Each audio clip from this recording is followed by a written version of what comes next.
Hey guys, welcome back to Jins M J vlogs. പുതിയ വ്ളോഗിലേക്ക് സ്വാഗതം.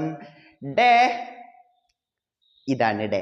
അപ്പം ഇന്നത്തെ വിഷയം എന്ന് പറഞ്ഞു കഴിഞ്ഞാൽ എന്നത്തെയും പോലെ ഞാൻ കഴിഞ്ഞ 2 ദിവസം ഗോയിത്തയുടെ വീഡിയോസ് ആയിരുന്നു പോസ്റ്റ് ചെയ്തിട്ടുണ്ടായിരുന്നത്.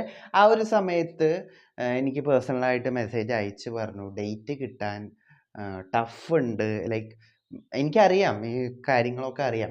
അപ്പം അങ്ങനെ ഇരിക്കുന്ന സാഹചര്യത്തിൽ നമുക്ക് ബുക്ക് ചെയ്യാൻ വേണ്ടിയിട്ടുള്ള ഒരു ബെസ്റ്റ് ഓപ്ഷൻ എന്നുള്ള രീതിക്ക് ഞാൻ വേണമെങ്കിൽ ഒരു കാര്യം പറഞ്ഞുതരാം. അതായത് നമുക്ക് ഇപ്പം എനിക്ക് ഈ മാസം തന്നെ എക്സാം എഴുതണം, ഈ മാസം ഡേറ്റ് എടുത്ത്, അങ്ങനത്തെ ഒരു ഓപ്ഷൻ ഞാൻ പറഞ്ഞുതരാൻ വേണ്ടിയിട്ടാണ് ഇന്നത്തെ ഒരു വീഡിയോ എടുത്തത്.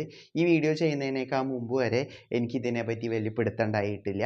കഴിഞ്ഞ 2-3 ദിവസത്തിന് മുമ്പാണ് ഞാനിത് അന്വേഷിച്ച് കണ്ടുപിടിച്ചത്.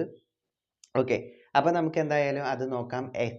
എവിടെയാണ് സ്ഥലം എന്നുണ്ടെങ്കിൽ അത് ഞാൻ എന്തായാലും കാണിച്ചു തരാം. അപ്പോൾ നമുക്ക് പരിപാടി തുടങ്ങാം. സ്ഥലം എവിടെയാണെന്ന് പറഞ്ഞുതരാം. സ്ഥലം എന്ന് പറയുന്നത് കൊൽക്കത്തയാണ്. അപ്പോൾ ഞാൻ കൊൽക്കത്തയുടെ കാര്യം പറയാൻ, അതായത് നമ്മളിപ്പോൾ കഴിഞ്ഞ 2 മാസമായിട്ട് ഡേറ്റ് ഒന്നും കിട്ടാത്തൊരു അവസ്ഥയിൽ ഇരിക്കുവാണെങ്കിൽ നമുക്ക് ഇത് ട്രൈ ചെയ്യാവുന്നതാണ്. കാരണം നമ്മൾ ഈ മാസം നല്ല പ്രിപ്പയർഡ്, അതായത് നമ്മൾ എക്സാം എഴുതുന്ന എല്ലാ മാസവും നല്ല പ്രിപ്പയർഡായിട്ട് ഇരിക്കുവാണെങ്കിൽ വളരെ സുഖമായിട്ട് തന്നെ നമുക്ക് ഇങ്ങനെ ഡേറ്റ് എടുക്കാനായിട്ട് പറ്റും. ഇപ്പോൾ ഞാൻ കൊൽക്കത്ത സൈറ്റിൽ കയറി B1 അഡൽട്ട് സെലക്ട് ചെയ്തു. മുകളിലേക്ക് സ്ക്രോൾ ചെയ്യുന്ന സമയത്ത് ഇവിടെ നമുക്ക് 3 എണ്ണം കാണാൻ സാധിക്കും.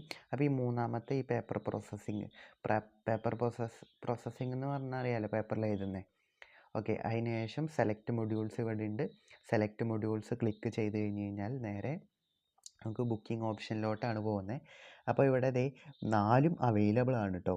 അപ്പോൾ എക്സാം എന്നാന്ന് ഞാൻ പറഞ്ഞുതരാം. September 30 exam. ഇന്ന് സെപ്റ്റംബർ 12 ആയിട്ടുള്ളൂ. അതായത് എക്സാമിന് ഇനി വെറും 18 ദിവസം മാത്രം. അപ്പോൾ അങ്ങനത്തെ ഒരു സാഹചര്യത്തിൽ ആരും അങ്ങനെ അധികം എക്സാം ബുക്ക് ചെയ്യാൻ സാധ്യതയില്ല. അപ്പം ഇങ്ങനത്തെ, പിന്നെ മാത്രമല്ല 2 ദിവസം മുമ്പ് തന്നെ 2 ദിവസത്തെ യാത്രയുണ്ട്. അപ്പോൾ അങ്ങനെ യാത്രാ ബുദ്ധിമുട്ടും കാര്യങ്ങളൊക്കെ ആയതുകൊണ്ടാണ് ഈ സെൻറ്റർ അധികം ആൾക്കാർ എടുക്കാത്തതെന്ന് തോന്നുന്നു. അതിനുശേഷം കണ്ടിന്യൂ നമ്മൾ ക്ലിക്ക് ചെയ്യുവാണ്. ഓക്കെ, നമ്മൾ ഫോർ മൈ സെൽഫ്, ഞാനിവിടെ ആക്ച്വലി ഞാൻ ഇവിടെ 4 മൊഡ്യൂളാണ് ക്ലിക്ക് ചെയ്തത്. ഓക്കെ, അതിനുശേഷം ഫോർ മൈ സെൽഫ് ക്ലിക്ക് ചെയ്യുന്നു. നമ്മളിവിടെ ചെന്നൈയുടെ തന്നെ ഇമെയിലും പാസ്വേഡും കൊടുത്താൽ മതി എന്നാണ് തോന്നുന്നത്. അതിനുശേഷം ഇനി അടുത്തത് കണ്ടിന്യൂ ഞെക്കി കഴിഞ്ഞാൽ പേയ്മെൻ്റ് ആണ്. അപ്പോൾ നമ്മുടെ ഡീറ്റെയിൽസൊക്കെ ഇങ്ങനെ ഇവിടെ വളരെ കൃത്യമായിട്ട് ഇതാവും. അപ്പോൾ ഈ ഒരു സമയത്ത് നിങ്ങൾ നിങ്ങളുടെ ഫുൾ നെയിമൊക്കെ വേണമെങ്കിൽ നിങ്ങൾക്ക് കറക്റ്റ് ചെയ്യാവുന്നതാണ്. അപ്പോൾ ആരെങ്കിലും കൊൽക്കത്തയിൽ ചെന്ന് എക്സാം എഴുതിയിട്ട് ഉള്ളവരുണ്ടെങ്കിൽ നിങ്ങളുടെ അഭിപ്രായം ജസ്റ്റ് ഒന്ന് കമൻറ്റ് ബോക്സിൽ ഇടുക. ഞാൻ ഇങ്ങനെ ഒരു സംഭവം കണ്ടപ്പോൾ ഞാൻ അത് വീഡിയോ ആയിട്ട് ചെയ്തതേ ഉള്ളൂ. ഈ ഡേറ്റ് കിട്ടുന്ന കാര്യം എളുപ്പമല്ല, അത് ഭയങ്കര സ്ട്രഗിളാണ്. അപ്പോൾ അതുകൊണ്ട് തന്നെ എല്ലാവർക്കും ഇത് കാര്യങ്ങളൊന്നും ഇല്ലല്ലോ. ചില ഞാനിപ്പോൾ പഠിക്കുന്ന ഇൻസ്റ്റിറ്റ്യൂഷനൊക്കെ അവരോട് പറഞ്ഞാൽ മതി, സ്പോട്ടിൽ ഡേറ്റ് എടുത്ത് സെറ്റാക്കി കൊടുക്കും. പക്ഷെ എല്ലാതും അങ്ങനെ ആവണമെന്നൊന്നുമില്ല.